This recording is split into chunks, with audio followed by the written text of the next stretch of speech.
வணக்கம்,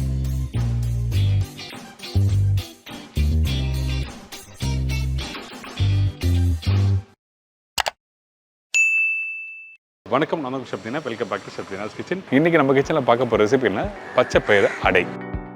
அது மட்டும் இல்லை, இந்த மாதிரி அடைக்கு வந்து ஒரு சூப்பரான அவியல் எப்படி பண்ணுறது பார்க்க போகிறோம். இந்த பச்சை பயிறு அடைக்கு தேவையான பொருட்கள் என்னென்ன பார்த்தலாமா?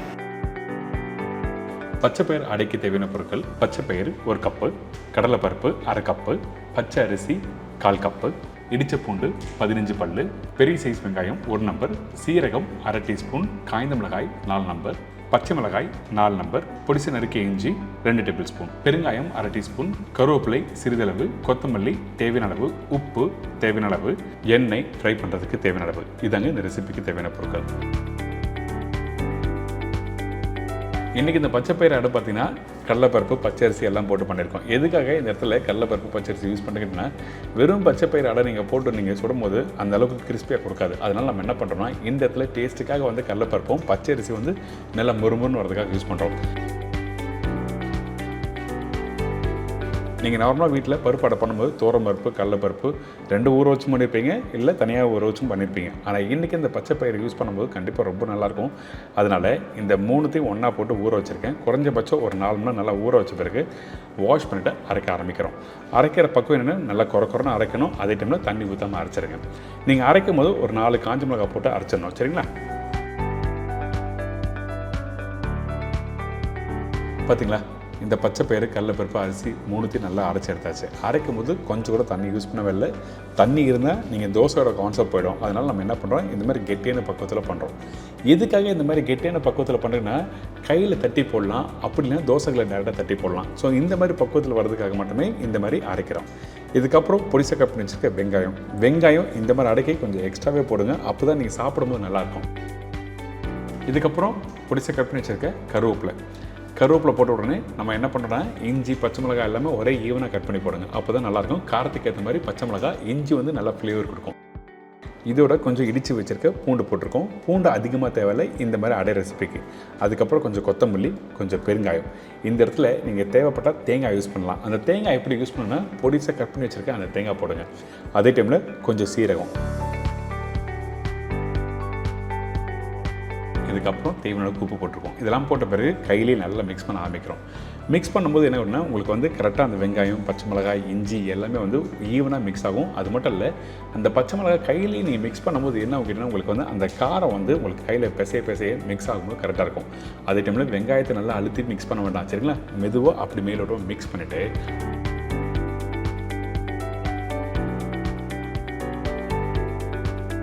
இந்த மாதிரி நல்லா மிக்ஸ் பண்ணி முடிச்ச பிறகு நம்ம என்ன பண்ணுறோம்னா, தேவையான அளவுக்கு அந்த மாவு எடுத்துக்கிறீங்க. அந்த மாவு எடுத்து நல்லா பெரிய சைஸில், அதாவது உள்ளங்கையில் எந்த அளவுக்கு பிடிக்குமோ அந்த அளவுக்கு நீங்கள் அந்த அடையோட மாவு எடுத்துகிட்டு நீங்கள் உள்ளங்கையில் வச்சு தட்ட ஆரம்பிக்கலாம். இந்த மாதிரி தட்டி நீங்கள் போடலாம். நார்மலாக வடை இந்த மாதிரி ரெசிபி தான் தட்டி போடுவாங்க. ஆனால் அடைக்கும் இந்த மாதிரி தட்டி போட்டோன்னா ரொம்ப நல்லாயிருக்கும். எதுக்காக இப்போ உங்களுக்கு புரிஞ்சிருக்கும், தண்ணி யூஸ் பண்ண வேண்டாம்னு சொன்னேன்னு சொல்லிட்டு. நீங்கள் தண்ணி அதிகமாக யூஸ் பண்ணால் இந்த மாதிரி தட்டி போடும்போது ரொம்ப கஷ்டமாக இருக்கும். அதுக்காக மட்டும்தான் இந்த மாதிரி பண்ணியிருக்கேன். இதுக்கப்புறம் தோசைகள் கரெக்டான சூடில் இருக்கணும். சரிங்களா? இந்த தோசைகள் சூடான பிறகு நம்ம என்ன பண்ணுறோம், 1 டீஸ்பூன் எண்ணெய் இல்லை 1.5 டீஸ்பூன் எண்ணெய் போட்டால் போதும். அதிகமான எண்ணெய் வேண்டாம். ஏன்னா தோசைக்கல்லையே வந்து நீங்கள் தட்டி நீங்கள் சுட போகிறீங்க. கொஞ்சம் எண்ணெய் அதிகமாக இருந்தாலும் கரெக்டாக ஒட்ட ஆரம்பிக்காது அந்த தோசைக்கல்ல. அதுக்காக நம்ம என்ன பண்ணுறோம், 1.5 டீஸ்பூன் எண்ணெய் போதும் சொல்கிறேன். அதுக்கு பிறகு தேவையான அளவுக்கு நீங்கள் சைஸில் மாவு எடுத்துக்கங்க. அதுக்கப்புறம் தோசைக்கல்லை வச்சு நல்லா தட்டுறீங்க. நீங்கள் எப்படி தட்டுவீங்க, இந்த மாதிரி விரலை வச்சு தட்டணும். அப்போ தான் வந்து நல்லா முறுமுறுன்னு வரும் குக் பண்ணி முடிச்ச பிறகு. அதுக்காக தான் இந்த மாதிரி விரலை வச்சு தட்டணும்னு சொல்கிறேன்.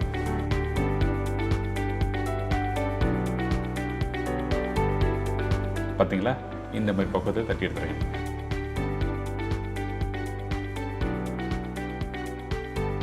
நீங்கள் இந்த இடத்துல எண்ணெயும் வந்து சைடில் அப்படியே விடணும். அப்போ தான் நல்லா முறுமுறுன்னு வரும்.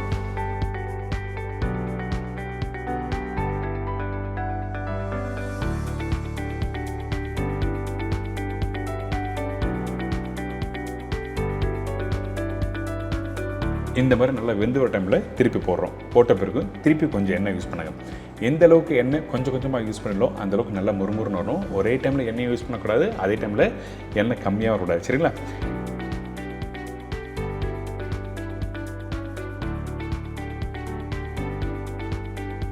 இப்போ 2 சைட்லையும் குக் பண்ணி எடுத்துனா இந்த மாதிரி அடை ரெடியாக இருக்கும். பார்த்தீங்களா, இன்றைக்கி ஒரு ஃபென்டாஸ்டிக் ஸ்டைலில் அடை எப்படி பண்ணணும் சொல்லி கொடுத்துருக்கேன். கண்டிப்பாக ட்ரை பண்ணி பாருங்கள்.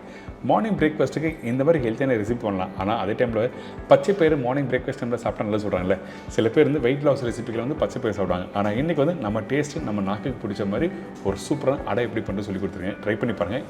இதை தொடர்ந்து ஒரு சூப்பரான அவியல் எப்படி பண்ணுறது பார்க்க போகிறோம். இப்போது இந்த ரெசிபிக்கு தேவையான பொருட்கள் என்னென்னு பார்த்தலாமா? அவியலுக்கு தேவையான பொருட்கள்: மிக்ஸ் வெஜிடபிள் ஒரு பவுல், முழு தேங்காய் ஒரு நம்பர், தயிர் 250 ml, காய்ந்த மிளகாய் 12 to 15 நம்பர், பச்சை மிளகாய் 6 to 8 நம்பர், மஞ்சத்தூள் 1/4 டீஸ்பூன், கருவேப்பிலை தேவையான அளவு, கொத்தமல்லி சிறிதளவு, சீரகம் 3/4 டீஸ்பூன், உப்பு தேவையான அளவு, தேங்காய் எண்ணெய் சமைக்கிறதுக்கு தேவையான அளவு. இதாங்க இந்த ரெசிபிக்கு தேவையான பொருட்கள். ஃபஸ்ட்டு இந்த அவியல் பண்ணுறதுக்கு நம்ம என்ன பண்ணுறோன்னா, நம்மக்கிட்ட இருக்க இந்த தேங்காய் இருக்குல்ல, தேங்காய் பொடி சக்கரை பண்ணி வச்சுருக்கேன். அதில் கொஞ்சம் சீரகம் போட்டிருக்கோம். 3/4 டீஸ்பூன் சீரகத்தில் 1/4 டீஸ்பூன் சீரகம் போட்டிருக்கேன். அதுக்கப்புறம் 4 பச்சை மிளகாய் போட்டிருக்கோம். கொஞ்சம் தண்ணி ஊற்றி நல்லா அரைச்சிருங்க. இதை அரைக்கிற பக்குவம் என்ன கேட்டிங்கன்னா, ஒரு 90% அளவுக்கு அரைச்சிருக்கணும். 10% குறைன்னு இருக்கணும். அப்போ தான் உங்களுக்கு வந்து இந்த அவியல் வந்து குக் பண்ணும்போது உங்களுக்கு கரெக்டாக இருக்கும். ரொம்ப ஃபைன் பேஸ்ட்டாக அரைச்சி அவியல் எப்போவுமே கம்ப்ளீட் பண்ணக்கூடாது. இப்போ பார்த்தீங்களா, இந்த தேங்காய் பேஸ்ட்டு நல்லா அரைச்சிருக்கோம். நான் சொன்ன மாதிரி 10% குறைன்னு இருந்தால் தான் இந்த அவியல் ரெசிபிக்கு நல்லாயிருக்கும். இதுக்கப்புறம் மிக்ஸ் வெஜிடபிள். இந்த மிக்ஸ் வெஜிடபிள் ஒரு பவுல் இருக்கும். அதாவது குறைஞ்சபட்சம் 1/2 கிலோ காய்கறி இருக்குது. இதில் என்னென்ன காய்கறி போட்டுருக்குன்னா, கேரட், பீன்ஸ், முருங்கைக்காய், வெள்ளை பூசணிக்காய், மாங்காய், கருணக்கிழங்கு, இந்த மாதிரி எல்லா காய்கறியும் பேட் அண்ட் ஷேப், அதாவது நம்ம விரல் சைஸுக்கு நீட்டாக கட் பண்ணி போட்டிருக்கேன். இதுக்கப்புறம் நம்ம என்ன பண்ணுறோன்னா, இந்த காயை வந்து தம் போட போகிறோம். அதனால் இந்த மாதிரி மண்சட்டியில் கொஞ்சம் தேங்காய் எண்ணெய், சீரகம், பச்சை மிளகாய், காய்ஞ்ச மிளகாய், பச்சை கருவேப்பிலை இதெல்லாம் போட்ட பிறகு கொஞ்சோண்டு மஞ்சத்தூள் போடுறேன். மஞ்சத்தூள் போட்ட பிறகு கட் பண்ணி வச்சுருக்க இந்த காய் எல்லாத்தையும் ஒன்றா போட்டு தம் போட ஆரம்பிக்கிறோம். நீங்கள் நார்மலாக அவியில் வந்து நீங்கள் வீட்டில் பண்ணும்போது காயை தனியாக வேக வச்சு அதுக்கப்புறம் தேங்காயோட போட்டு மிக்ஸ் பண்ணால் நல்லா இருக்காது. அதனால் இந்த மாதிரி தம் போட்டு நீங்கள் பண்ணால் ரொம்ப சூப்பராக இருக்கும். அதே டைமில் தேவையான அளவுக்கு உப்பும் போட்டு நல்லா மிக்ஸ் பண்ணுங்கள்.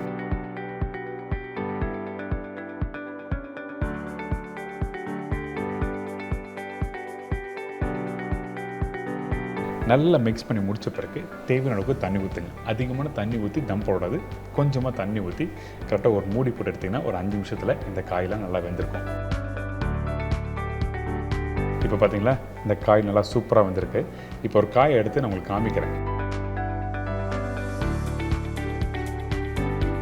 இந்த காயை நீங்கள் எடுத்து பார்த்தீங்கன்னா மசிஞ்ச மாதிரி இருக்கக்கூடாது. கையில் எடுத்து உடச்சிங்கன்னா இந்த மாதிரி சாஃப்டாக உடையணும். இந்த மாதிரி பக்குவத்தில் கரெக்டாக குக் பண்ணி எடுத்துக்கணும். ரொம்ப மேஷ் பண்ணி நீங்கள் எடுத்தீங்கன்னா உங்களுக்கு பக்குவமாக வராது இந்த அவியல். இதுக்கப்புறம் இன்னொரு மண்சட்டில் திருப்பியும் தேங்காய் எண்ணெய் ஊற்றிருக்கேன். சீரகம்,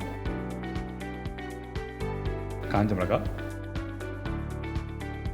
பச்சை மிளகாய், கருவேப்பிலை இதெல்லாம் தாளிப்பாக போட்ட பிறகு கொஞ்சம் மஞ்சத்தூள் போடுறோம்.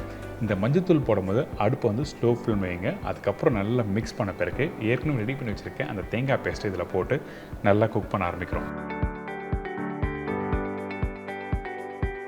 இந்த தேங்காய் பேஸ்ட்டு போட்ட பிறகு எவ்வளோ நேரம் குக் பண்ண கேட்டிங்கன்னா, குறைஞ்சபட்சம் நான் சொன்ன குவான்டிட்டிக்கு ஒரு 5 to 6 நிமிஷம் குக் பண்ணால் போதும். நீங்கள் ரொம்ப நேரம் குக் பண்ண வேண்டிய அவசியம் இல்லை. நீங்கள் நார்மலாக வீட்டில் குருமா பண்ணுற கான்செப்டில் குக் பண்ணக்கூடாது. இந்த ரெசிபி பொறுத்த வரைக்கும் ஒரு 5 to 6 நிமிஷம் குக் பண்ணால் போதும் இந்த குவான்டிட்டிக்கு. இப்போ பார்த்தீங்களா, இந்த தேங்காய் பேஸ்ட்டு குக் பண்ணி முடித்த பிறகு இந்த மாதிரி கெட்டியான பக்குவத்தில் வந்துருக்கும். அதுக்கு பிறகு இந்த வேக வச்சு இந்த காய்கறியை இதில் போட்டு நல்லா மிக்ஸ் பண்ண ஆரம்பிக்கணும்.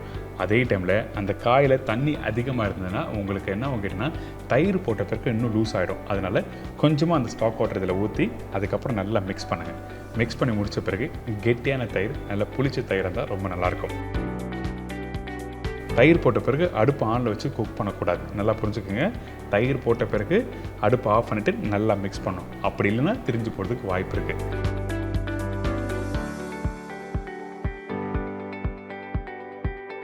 கடைசியாக கொஞ்சம் தேங்காய் எண்ணெய், அதுக்கப்புறம் கருவேப்பிலை, கொத்தமல்லி போட்டு நல்லா மிக்ஸ் பண்ணி எடுத்தீங்கன்னா ஒரு சூப்பரான அவியல் ரெடி. கண்டிப்பாக நீங்கள் ட்ரை பண்ணி பாருங்கள். இந்த பருப்பு அடையும் இந்த அவியலும் நீங்கள் வீட்டில் ட்ரை பண்ணி பார்த்தீங்கன்னா அந்தளவுக்கு பிரமாதமான ஒரு ரெசிபி தான் இன்றைக்கி நம்ம சேனலில் பார்த்துருக்கோம்.